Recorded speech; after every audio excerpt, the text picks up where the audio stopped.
Okay, Dara McCormack is going to be starting from pole position. He'll have to fend off Marcel Chinchik and Yuri Toman on that race down towards the first corner. It was a better start for the likes of Baldwin as we head our way down, but McCormack with a decent translation as we head down to the Rettifilio for the first time. You got one of the red line cars taking a little bit of a look down the outside. It might be Kevin Siggy trying to work his way forward from 5th position, but Dara McCormack with the whole shot into the first corner. As we head our way through, it's all looking pretty tidy from those, but it's McCormack running away from the grouping behind. It's very clean in the mid-pack as well. Great start from our pole sitter. He's gotten away from the rest and could even pull the slipstream gap at Monza, which is so crucial, more crucial than at any other circuit. Josh Rogers embroiled within a right battle at the moment with Payet and Luke Bennett as well, who's looking to the outside into the second chicane. That was close for second as well. Yeah, Yujovski just able to fend off James Baldwin after a decent translation. Marcel Chinchik's dropped back a few positions to 5th as he's dropped behind Kevin Siggy. This is where we're looking for him. Marcel Chinchik is the car just ahead of Joshua Rogers, who's on our screen right now. All single file as they head through the first and second Lesmo. Is anyone going to be looking for a move up at the treacherous, tricky, tumultuous Ascari? It is such a difficult complex of corners, but it leads down towards the Parabolica, a brilliant overtaking opportunity. But look at the gap McCormack's got already. It's over a second. And is that enough for him to get away without any slipstream behind him so that he can just win this race on his own, which is ideal? I said earlier on that it could be a bit of a target on your back being in pole position because of that slipstream effect. You can get overtaken so easily at Monza. However, with the start Dara McCormack has had, he might have eliminated all of those worries within a lap. Yeah, fantastic stuff. He's out to 1.2 now. Erhan Yujovski dealing with the pressure from James Baldwin, who I think might have the pace to try and close down on the Irishman at the head of the field.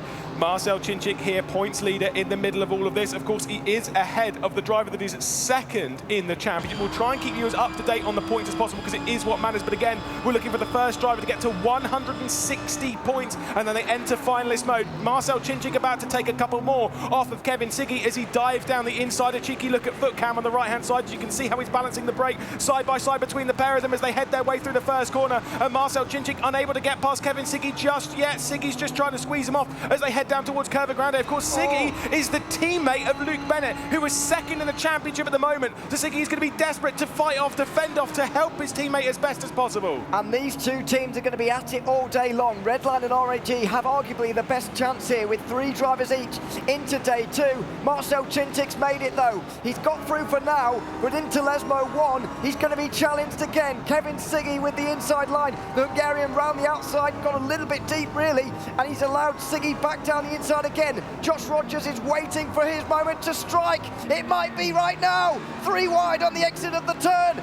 Chinchik stays in front. Luke Bennett's coming as well. This could be a disaster. It could be brilliant. We don't know yet, but there's bump drafting between the 2 red lines as they're trying to work their way past Joshua Rogers as well. Marcel Chinchik holding on to his position. You've got Kevin Siggy in behind, and somehow after all of that, they come through it in the same positions they went in. I do not believe it. Unbelievable racing at the moment. Rogers under a lot of pressure though. Luke Bennett is right there. He doesn't really want to go for it in the Parabolica by the looks of it, to wait for the front straight, which is a better chance. He will just tuck in and wait for that chance a little bit later. Enzo Benito goes around the outside of Yoni Turmler into the final corner as well. He will stay in 10th. Yes, let's take a look at some of the race facts as well. Team Red and RHG are the only teams with 3 drivers in the top 12. They've got 3 drivers apiece, and they've got 2 drivers in the top 2 in the standings. That does not mean the win's going to come from them. You've got James Baldwin, you have got Joshua Rogers, who might be able to fend their way through, but Rogers is fending for himself. He has no teammates left in this race as he has attacks down the inside and down the outside by Bennett, who's trying to work his way through. It's the inside for the second part of the Rettifilio, but the Porsche Commander is going to be able to fend off Bennett, you'd have to say, for P6. Yeah, he's done that, you'd think, through the Curva Grande with the shorter run through there. He should be good enough to get ahead here, but the Porsche is not fantastic in a straight line. And Luke Bennett has been able to stay alongside despite the longer route around the turn. In towards the second chicane they'll go. Rogers goes around the outside through the first part. It will give him the place, although he slides on the exit of the corner. Whoa! So does Bennett as well. Here comes Moritz Lerner with 2 places in 1. It's still going. There was a little bit of an aftermath from that, and I thought it was the second part of it that was going to catch everyone else. So Bennett has made his way past Rogers as we can look over the shoulder of Luke Bennett now. It's clear road ahead up towards his teammate, who might drop back just a touch to give it a little bit of slipstream to help his teammate away from Rogers, away from Lerner, and away from Payet as well. They head down the mid-stretch up towards Ascari once more, and that was a very sketchy moment. It was close to disaster, but not quite yet, as Moritz Lerner is looking looking to the inside of Rogers. That could cost him on the exit, depends on how much he nails this final part of Ascari. Absolutely, that might not have been the smartest choice from Moritz Lerner there, because he's really compromised himself on the exit now. And Marco Pajic, his countryman, is going to get alongside here in towards the Parabolica. He's not going to go through, but he will give it a go. As Enzo Benito's defending from Joni Toomala again. The Finn gets down the inside into 10th. There's a couple of Toomala fans down there. Of course, G2 Esports is still here, still in support of Joni Toomala. You can hear the odd scream here and there. Thank you for that. We're loving the energy as Toomala's trying to work his way even further up the order. Remember yesterday, as Jasmine said, he went from 5th to 1st in one lap. That doesn't really do it justice. It was 5th to 1st in 2 corners at the Hockenheimring. He's trying to do something special today, but 10th position's not good enough. But when you've got a grid like this, I mean, you've got to accept that Enzo Benito and Yuri Toman, they're in the 2 last positions on it. But when you're talking about how this competition has been throughout the entirety of it, through how much work they've put into it, they are the top 12 drivers of the 55 that we've had, and the top 12 drivers basically in sim racing right now. Absolutely, yeah, across all platforms as well. That's the great thing about this championship in particular, is that Rennsport has come into the game. People from all other sims have come into one, and now we can really pit them up against each other. We can put to bed those arguments about which sim has the strongest field and the best drivers and whatever, because they're all here, all from different sims, and it is fantastic to see. And at the moment, there's nothing to choose between them. As you say, Toman is not a slow driver, but he's last at the moment and won't be scoring any points as things stand. Yeah, certainly so. There's a lot of best ofs here, you know, when it comes to production, etc., etc. We're the only ones letting the side down, you, and don't worry about that. Luke Bennett has received a penalty to give up 1 position for not leaving racing room, as he's now sending it over the inside of Moritz Lerner. He's dropped back behind Joshua Rogers, and they're side by side through the exit of Ascari. How good is that? Marco Pajic is going to be able to benefit from this as well. He could make it 3 wide in towards the Parabolica. He's looking for an avenue to go down. He can't find it on the way into the final turn. Bennett's on the outside here, though. Whoa. He gets squeezed by Moritz Lerner. He won't be pleased about that. Tensions will be running high already. He slides through the exit as well. Here comes Marco Pajic. This could be red mist territory. I think Bennett might be losing out here, and it's going to be important points for him. And of course, the mouse driver, Moritz Lerner, is going to give the slipstream to Pajic and try and drop the back. But it's going to go 3 wide because Joni Toomala, I mean, could he come through on all 3 of them as well? They're 3 wide on the start-finish straight. He's only going to come through on the 1 of Luke Bennett. But as they head through, once again, it's Marco Pajic and Moritz Lerner side by side coming down into the Rettifilio, and it should be advantage mouse on the exit. It should be, and they're all stacking up massively. Toomala's driven really smartly so far in this race. He's not been so flashy in his racing itself, but he's picked up positions without too much trouble at all. He might be able to do it again with Pajic just up in front of him. He's got to defend from Bennett as well. Down towards the second chicane, they'll calm it down this time as Yuri Toman gives Enzo Benito a hard time. Now, whilst this has all been going on, I'm just going to touch on it briefly. James Baldwin has managed to make his way past Erhan Yovsky. He's 3/10 clear at the moment. We'll touch on that when we can, because this battle has just been absolutely enthralling, and it counts for 2 of our drivers high up in the standings. There is going to be a lot of chops and changes throughout the day, we have no doubt. But again, a reminder, coming into this race, Marcel Cinchik was the championship leader, and then only 1 point behind on 99 points was Luke Bennett, who finds himself in 10th position. Whilst he is getting points for it, it's not many. No, absolutely not many, only 2 there. So he's going to lose quite a few on Cinchik, although only 11, I suppose, which is not a disaster. But what we're seeing is a real, it's not going to form. Those guys who are at the front of the standings are not at the front of the race right now, and vice versa, as Toomala just loses out to Bennett there for 9th place. It's a lot more kind of all over the place than I was expecting, to be honest. Yeah, it's been, to be fair, this has been the opening race that I thought, yes, there's been tension, there's been a little bit of rubbing, there's been a little bit of heavy racing, and I'm sure race control will have to step in at some point today. I'm sure we're going to go over that line, but right now, for me, for my race, I've only had a little bit, which was with Bennett, where they told him to give back a position. He might well be losing another one here as Joni Toomala's over the rear end of Bennett, as Bennett has actually worked his way past. So he's up into 9th position as Yuri Toman's battling out with Enzo Benito. There is a look at race control, checking over a couple of things here and there, and just keeping a watchful eye on the race that we've got. Not had an awful lot to do so far, if we're honest. No, I agree. It's been all right. They did have to call Luke Bennett back for that one pass, forcing another driver off the road. However, you know, it's not so bad in terms of race control. It's been clean racing.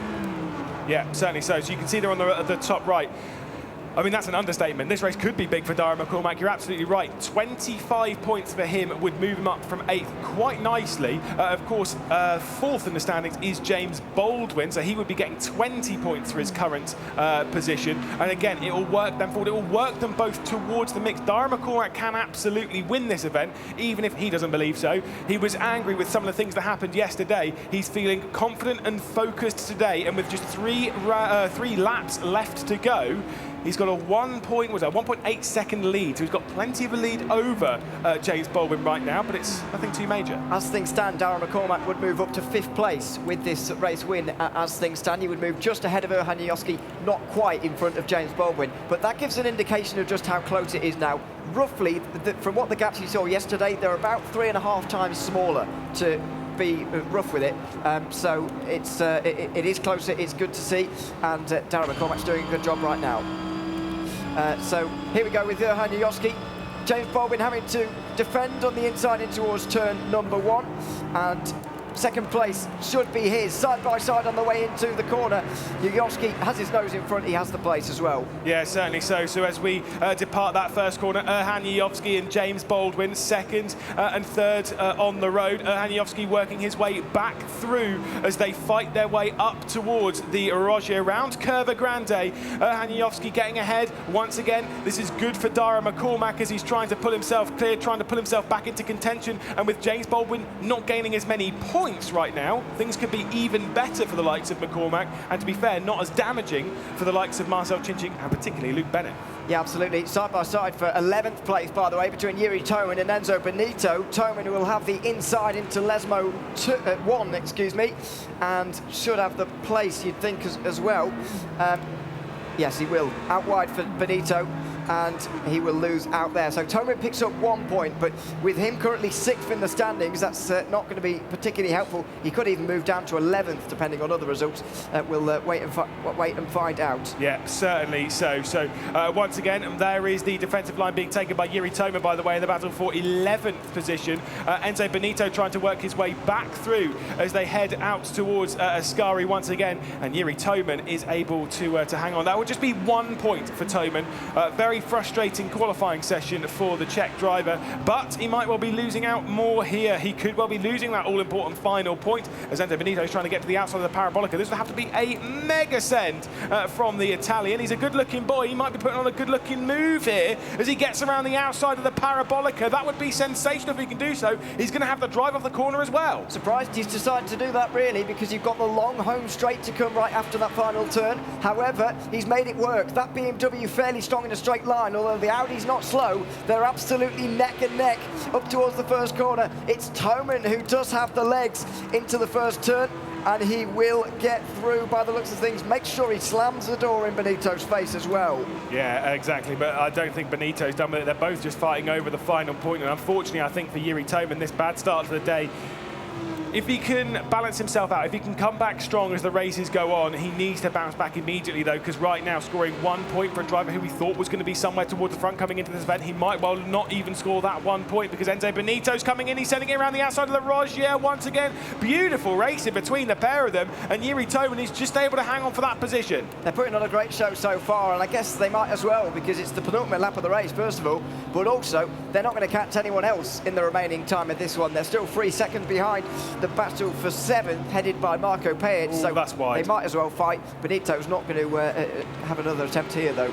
No, that was quite wide coming out of the second Lesmo, and what that's going to do, we know out there you will get a track excursion. You'll basically breach that time. Now in qualifying, it gives you a slowdown. In the race, it gives you a warning. You get a certain amount of warnings. Once you pass that, you get a drive-through penalty. So hopefully he's not breathing too close to it, as once again Baldwin's down the inside going into the Parabolica. So that is back to 2nd position for James Baldwin.